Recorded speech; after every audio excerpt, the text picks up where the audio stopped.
you saw that Kanye was really, at the beginning, struggling with people looking at him as an artist. You know, everybody looked at him as a producer.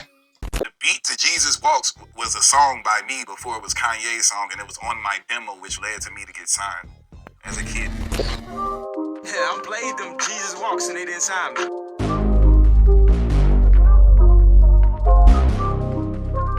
Just like that. Hey, hello, hi, introducing. I just started my own movement.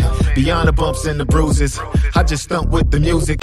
You got A&R people that literally just sit there, push the paper, and set up meetings, and you got this dude with this #1 single playing it. She's just kind of dismissing it.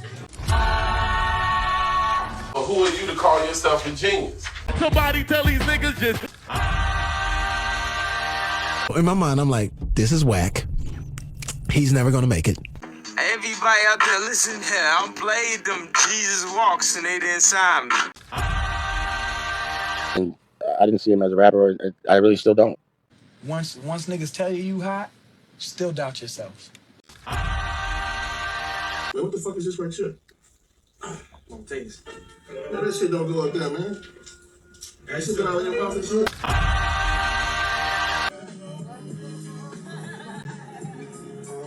But Def Jam does, they wait until proving yourself. Reid is Egypt. Holla back. You're a little spitty, aren't you? Are you nervous? Yeah, this'll help. That's once it was on the cover, I was like, I did it. When you first met Kanye, you heard his sound. Did you know he could be what he became? No, not at all. I never expected that in a billion years. How can even Kevin Liles tell me that I can't be a rapper? But I expected other people that were in my crew to be Kanye. Now, if I don't get the best voice and I don't have this hard image or I don't have a jail record or whatever, so people are saying these are reasons why I can't rap. Intentionally dope. Welcome to the show. If I could attempt this Kanye conversation, as Kanye was coming up, you know, he had a record. I'm just fast forwarding. Kanye had a record, you know, the Jesus Walk record. And at the time, Kanye's record was like 79. No matter what everybody's talking about, no matter what other came prior to that, the record, the Jesus Walk record, was ranked number 79. I do the promo for Egypt over the Jesus Walk record. I changed it to Egypt Walks, right? She called me down to the station. I go to the station. She says, you know, I wanted the phone rings. You know, 1 second. Goes to the call. Comes back, and I was at the phone rings again. She goes back to the phone. This and that. She said, "You know what that was about?" And I'm like, "You know, nah. What was that about?" She says, "That was people calling just to hear your promo. All day they're calling to hear your promo. I just need to call you down to the station just so you can understand that we can't play your promo all day because it's only for," she said, "it's only for her. Like, it's only specifically made for Egypt." And at the time, you know, people were calling like 11 o'clock at night, 12 o'clock, 2 o'clock in the morning, all times of the day. They calling for this Egypt promo that I did. And instead she said we had to start putting the record in the place of the promo because we can't play the promo. So I'm like, wow, okay. So now fast forward, you know, the record is getting spin that you would have to pay hundreds of thousands of dollars for. And that's why you get people like, you know, Kevin Liles, Lyor, Dame Dash. I didn't see that one coming, boys. Nobody understood who was putting this energy behind New York radio, understanding, you know, that it takes a certain amount of money coming from that, you know, any product coming from that entity, you know, there was a process, a protocol, and there's a protocol that was being skipped. So they like, yo, maybe it's just organic. So in turn, they was like, fuck it, we gonna give him some burn, because the conversation was dropping him. The conversation was just for him to just be a, you know, just be the beat maker for Jay until he's done with you and move on or whatever. Thought he could make good beats, just like a Just Blaze or, you know, other producers. What, were you apprehensive at all about signing him? No. No? I wasn't apprehensive about signing any producer because I would always just, when I signed him, I thought we were just gonna make what he does now, put a bunch of artists on the record and have a compilation. Oh, so the expectation was he's going to produce for your artists that were already on the label. Not that I gave everybody a record deal that helped us. It's just a matter of who was going to do it. It wasn't like I didn't give record deals out. I gave them out all the time. And I didn't see him as a rapper. I really still don't. It was a whole nother vision. He wasn't the vision. Like, you can see that in the conversation. So being able to shift that paradigm, you know, I know for a fact, you know, that, you know, it's something that none of them knew, because everybody was still, any video you watch, they'll be like, I don't know how that happened. I didn't see that one coming, Paul. Right? Kanye at the time, you know, it was no big deal. Everybody, you know, get lost in the fact that, you know, who you become, you know, but at that time, there was a lot of people that was dope that just wasn't getting the same opportunity, especially artist producers. Artist producers weren't getting that kind of like love and respect, because, you know, you can have a Pete Rock, you can have a Diamond D, you can have some of the illest artist producers that weren't breaking into the platinum status or being respected as artists. You know, they were just seen as, come on, man, just stick to the beats. That's cute that you did your little album. And basically, they was going to do the same thing with Kanye and anybody else that can rap and produce, etc. Right? Knowing that, you know, you have people like Prince and Rick James and James Brown, people, Michael Jackson, artists that sing and produce, you know, yet hip hop wasn't seen that way. Most producers weren't seen as the guys. They were just seen as, yeah, just make the beats for JayZ. Just make the beats for, you know, whoever's the artist, you know, at the time, or whatever the case is, right? So when you get an artist like Kanye, you know, people just not wanting you to win, you know, because of their own insecurities and their own issues. So they was creating obstacles, you know, for other artists, you know what I'm saying? For other artists that, you know, that weren't afraid to say they were great.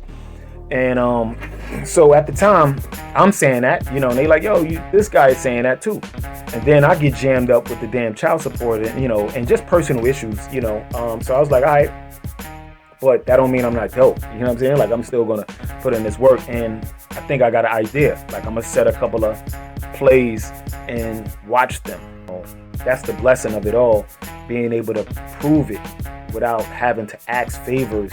Could you please do this interview to whatever. You can check the data. I don't even got to show anything at this point. You know what I'm saying? But it's just provable. Just from number 79, I do the promo, the record goes to number 2. From number 79 and dropping, it went from wherever the release was, and it dropped to number 79. I do the promo, shoots up to number 2, to number 1, to changing his career to the cover of Rolling Stone. That's once it was on the cover, I was like, I did it. You know what I'm saying? That was a ha-ha moment. I go through all my trials and tribulations as far as child support, you know, etc. You know, regular life stuff or whatever. But now I know I can just keep watching. I was able to just keep watching.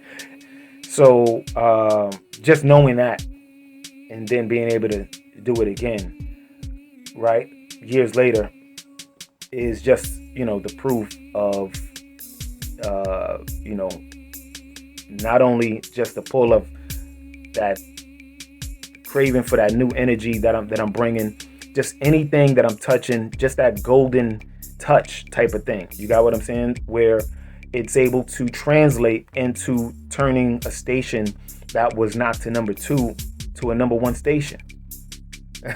So, and that's just with a promo. So imagine when you put the records and you put other products in, you know, and I'm on, you know, interviews or, you know, whatever the case is, the energy just shifts wherever I'm at. That's what happens when you work with me as an artist, as a producer, as a writer, as a arranger, as a brand itself. The Rawyal brand, the Rawyal music brand, the Rawyal news brand, the Rawyal brand, and Rawyal. That's, you gotta know it's me. I know you've seen other people are trying to create something that I already had going for years and years and years and years, and I got proof of this. No matter how many times they misspell my name, but you can imagine any of my products in rotation with people that enjoy being number 1, enjoy having that edge over anybody else. That's my sales pitch. Talented. Reef Rawyal. In the door. I am intentionally dope. But wait, there's more. What up, what up, what up? This is Mike Kaiser. Checking out Hip Hop in the Raw, baby, the miniseries. How? The A&R that got Usher the Caught Up record is Lupe Fiasco's A&R, right? I met with him. He told me that story, right? I tell him my story. I'm a rapper, producer, multimedia, etc. Wait, you rap and you produce? What did he want to do? Immediately compare me to who? Kanye West. It turned into him saying he was going to bring Kanye West to Atlantic Records conference room to battle me. I have a special message for Steve. Check out the song Just Like That.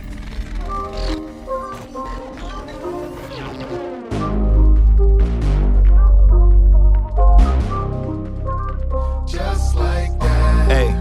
Hello, hi, introducing. I just started my own movement. Beyond the bumps and the bruises, I just stump with the music. Crash course in recruitment. Ain't no room for losers. I'm not too hot to cool with. I'm just not with the rumors. I'm T'Challa to the Cougars. Made it through the jungle, cruising. I'm still humble, it's proven. I don't mind if you choose. It's kinda hard to refuse it. The way the flow maneuvers when it's in the groove to get it in the mood so she can feel it's rough, but she like it smooth cause she like to move it like that. I love the way that she moves. Just like that.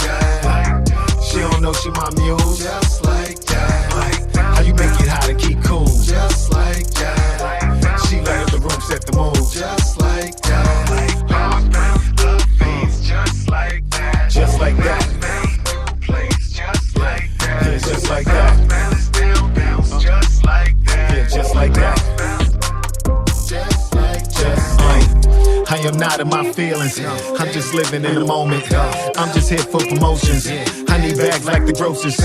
Talented. Rawyal. You saw that Kanye was really at the beginning struggling with people looking at him as an artist. You know, everybody looked at him as a producer.